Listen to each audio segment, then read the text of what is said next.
Welcome to Casting Class, the engineer's podcast for all things metal casting.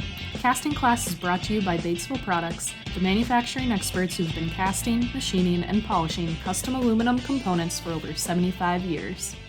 We do have Rachel and I here really just having a conversation today. The topic today is steps of getting your design manufactured and how each different phase and each different step here plays different importance. Because a lot of times we hear these types of questions or this thought process anytime we're talking to prospects, we're at shows, or even just other people in the industry. So pretty excited to talk about this today. Yeah, I know one kind of saying that our engineers like to say is start with the end and work your way backwards. Yep. So especially when you're coming to us with a design, know what you want your final part to look like, and that way it helps when we're looking at the design, what processes in this 11-step diagram will be needed to get that end part that you need. I think that's a good point. I mentioned having conversations, but a lot of what we hear or even see is people or clients come to the table and really have a great design, great idea for an end concept. Yeah. But how do you get there? So how do you make it manufacturable? What process should you be doing based on quantity, surface finish, any types of coatings? What industries are you servicing? So a lot of the different stuff that go in the background there to make it like you said, what the engineers say, the end in mind there. So really understanding that goal and working backwards. So on the design side, there's a bunch of different modeling softwares that you can use, different design tools you can use, different ways you could really get your product into the market. What are you seeing people need really in the design phase here? I think a lot of times they're looking for guidance from their supplier. A lot of times they have an idea of what they want, but not really how to move forward with it. Especially when you're looking at prototyping, especially for castings, there are so many different ways you can go about it. One really great way is to just mill it from machine billet, or you can do 3D printing, which is a great way to start. For example, if you're looking to prototype, but you know that your end goal is permanent mold manufacturing, you have to have draft on the part versus if you were to machine it, you don't need draft. So when you're developing those prototypes, I think a lot of those designers are looking for guidance on where they need to add draft, so when they are creating that prototype, they're creating it as close to the manufacturing part as possible. So what's interesting to me about all that is if you want to prototype in a casting process, there's casting processes that allow you to do that. There's some that don't. Is your prototyping, is your end goal for prototyping needing a form, fit, and function part? Do you need it in the exact metal or whatever process you're doing? Is it a plastic, whatever it is? Are you looking for surface finish, or are you really just trying to hold a part in your hands? Yeah. Because when it comes to prototyping for permanent mold, it's not suitable, right? Yeah. Same with die casting. It's really challenging to create steel molds to create a one-off part, and then you decide, hey, we either do or don't like what we have here, and then from that perspective, it is set in stone as it asks here, but really the overall design process, I think, as you're prototyping isn't set in stone, and that's really the point of the prototyping and really designing it out. Yep. And a big key with all of this, again, end in mind, as Rachel mentioned earlier, we want to make this manufacturable. So is that manufacturable for to market? Is it manufacturable for just getting a prototype and really understanding what you have? Yep. We recommend really working with shops like that to understand expectations. So again, this design guide, understand expectations of the draft that you need, so you're not prototyping something that isn't realistic in your end goal. Yep. The next step here, talk a little bit about choosing the manufacturer and what kind of methods you would go about here. I think one material makes a big difference. So if you have a set material you need to use, the casting process will play a big role in it. For example, you will never be able to cast steel in permanent mold or die casting. You can only do that in sand casting, just because purely the metal of the molds is steel. So it wouldn't make sense. And then also quantities. If you're just looking to get started and you're not sure where your quantities are going to be, sand casting is a great place to start. if you know you're always going to have moderate volume, we typically say anywhere between 500 to upwards of 10,000 is where you would fall into a permanent mold process. And then if you're looking at 25,000 plus a year, you're going to start looking at die casting just due to the volume. But other factors to consider in the process is how much porosity are you allowed to have in the part? When you machine the part, do you need, for example, if this needs to be machined afterwards, will you open up a lot of porosity because of that? And then density of the casting, or if you're just looking for near net shape, if like surface finish is not as important of a factor, all those different things kind of come into the play. Yeah, it's kind of interesting about the quantity side of things. A lot of times that drives directions for sure about which process you use. And you see it on automotive. Their quantities may be running hundreds of thousands because they create all these cars. Yeah. But they require permanent mold process because some of the things you talked about. They can't have porous parts. They can't have parts that fail in the field because they have, some of the mechanical properties are failing due to porosity. I always recommend talking to what we consider the experts. So any kind of casting facilities to really get a better understanding. Because even with die casting, we say hundreds of thousands of parts usually, but we've started to see some big parts that need die casting. So it's interesting, and again, always recommend talking to the experts there. I would agree. Continuing down that path, let's say we want a permanent mold casting. We've got a design, we've prototyped it out. What are some things that you would look at while you're trying to get quotes or pick suppliers then? Is there any secondaries you need to have done, and can those suppliers do it in-house, or do they have the resources to get that done within their supply chain group? Also, dimensions and specs. Do your dimensions and specs and requirements fall within the requirements of the casting process that is being done? What makes sense of what we really need, but not overdoing it, overkilling it, so that you're really pricing yourself out of a specific area or specific process, or even the market you're trying to sell to. Sometimes even customers just naturally need a really high-end part. For example, we were working on a part that needs a mirror finished aluminum part, so there's got to be almost minimal porosity in there because you're buffing it down to below the surface, so you have to make sure you've got almost no porosity going on in that part. There's certain casting processes that you're going to struggle to get there. Yep. There's others that are very helpful and make it a lot easier to get that mirror finish. So and mirror finish, you want to look at sand and permanent mold for that. So all right, so you choose a supplier at least for the casting. But part of those secondaries is really developing that tool out to be able to cast that product. Yeah. So what do you look for a shop that has a tooling department, or do you look for, I guess, the customer, the end prospect in mind, bringing that tooling to play? I mean, if you're kind of a newbie to casting, definitely look for a foundry that has the tooling design capability in-house. Whether it's they actually make the tool in-house or they work with suppliers close by, I think that's important because they're still going to be controlling the whole process from start to finish. It's a little bit harder where if you are the customer, you're building your tool and asking to transfer it to a foundry, you're kind of almost looking blindly to know that they have the correct equipment to fit it on. And most of the time they can. You can retrofit it, but there's always going to be some change that's going to happen to the tool to get it to run. Sure. And then also, if the foundry is designing the tool, they're going to design it to their process that they know the best so that they can create metal flow, temperature, gas levels that works for the design that they're creating in the tool. Whereas if they didn't create the design of the tool, they're going to have to reverse engineer and figure out the best formula to cast the part. Sure. But there's costs, there's things associated with getting that on pieces of equipment. But talk a little bit about really the expertise you get that if you work with a casting supplier that has the engineers and process on in-house, that they're able to help out in what they're really looking for there.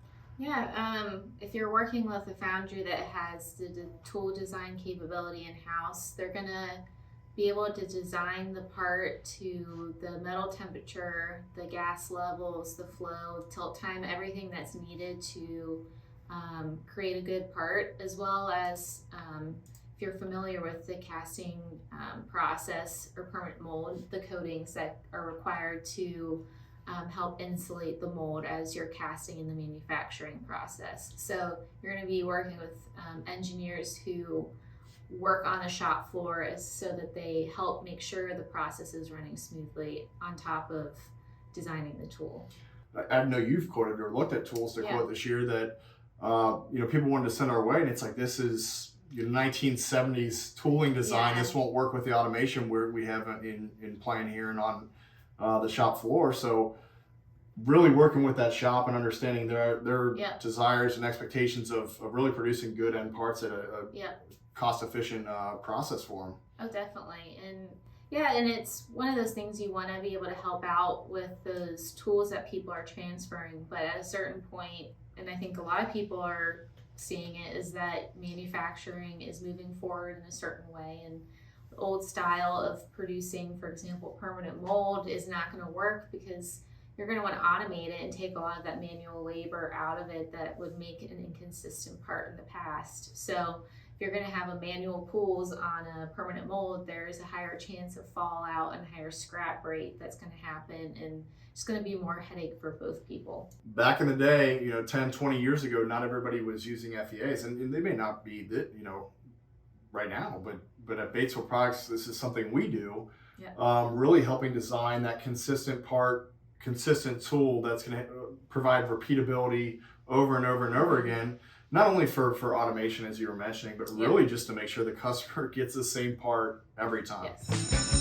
So let's go into the step we've really been building up to and getting into process here and casting the part. In our facility, we still use the ladle method. So the caster is manually ladling all the metal into the tilt pour machine.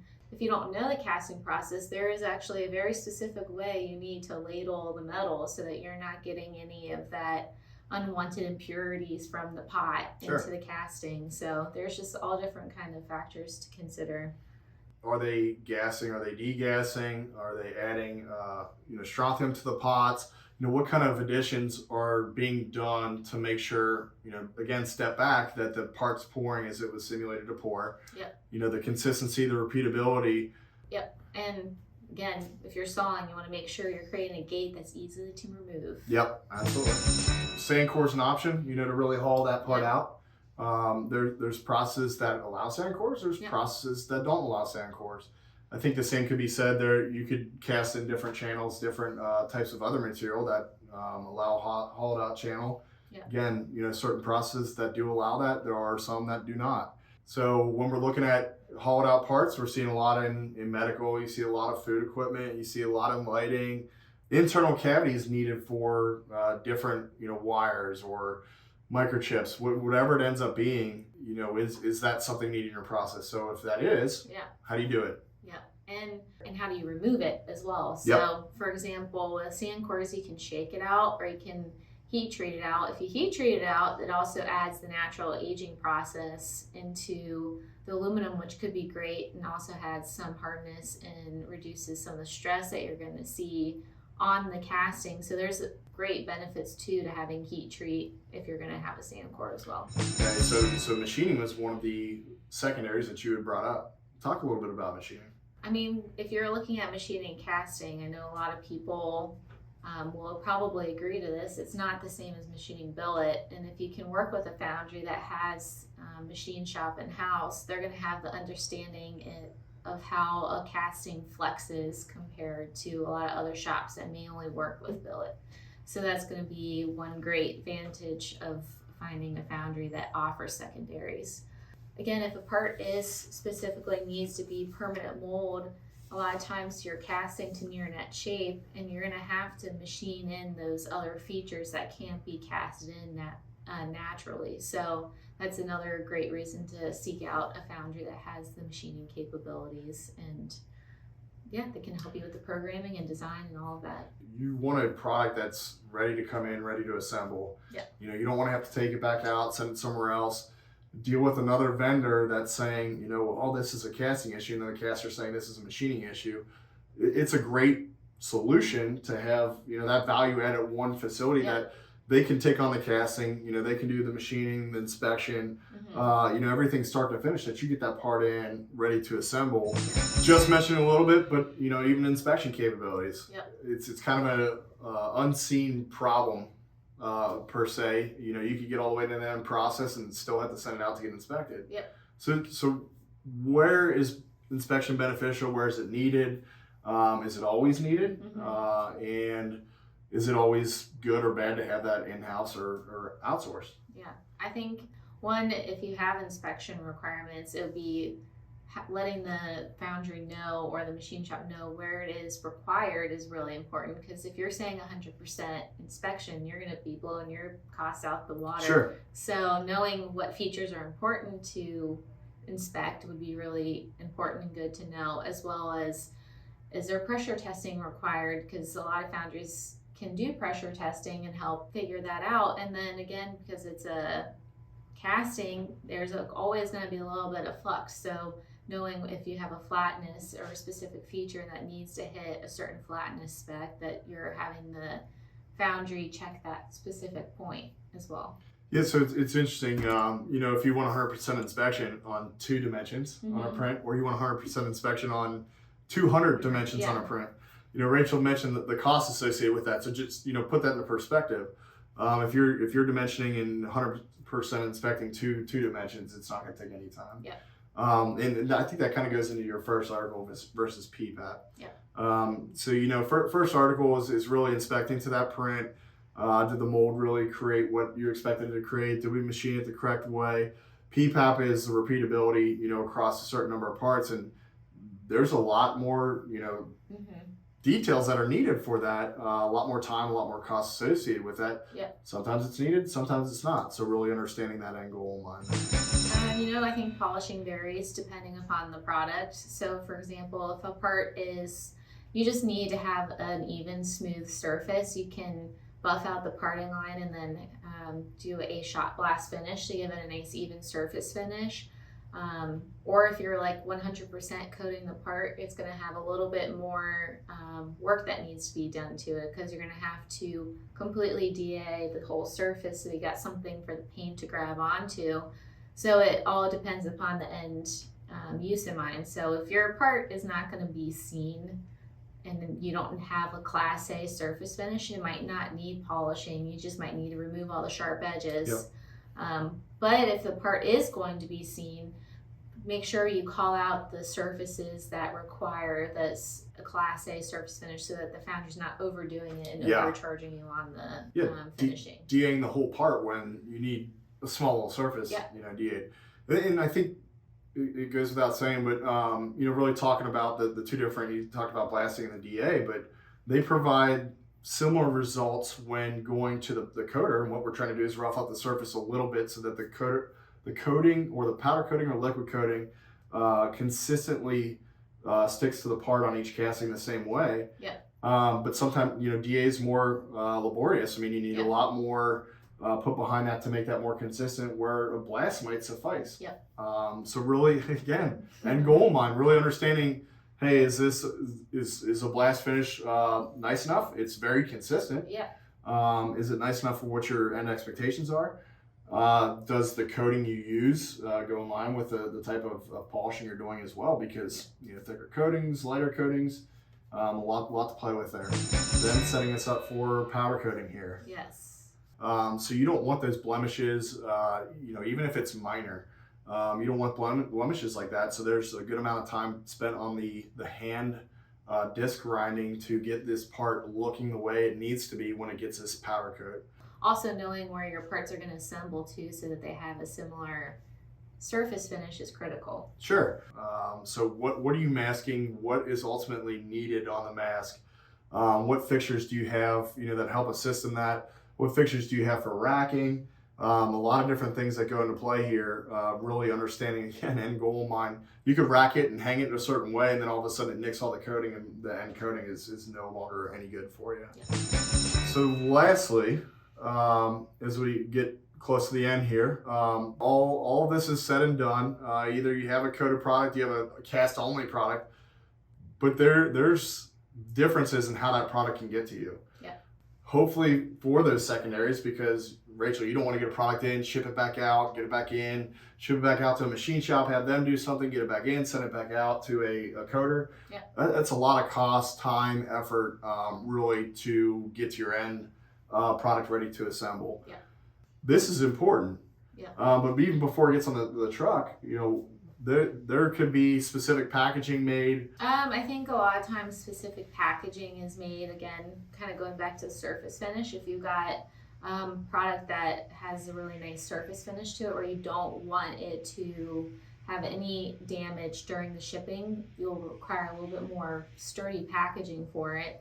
Or if you have raw parts, you just need to be transported, just having the container to be able to do it.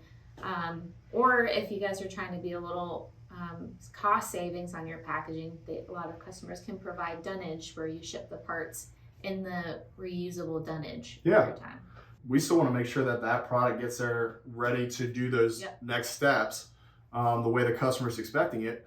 And, full, gamut here, if they go all the way through and they want a coated product, understanding how do we get that product to the end customer, having the coating the way they want it ready to assemble so that they don't have to do touch-up, they don't have to send parts back, really making sure that part's protected and it's consistent. Yeah.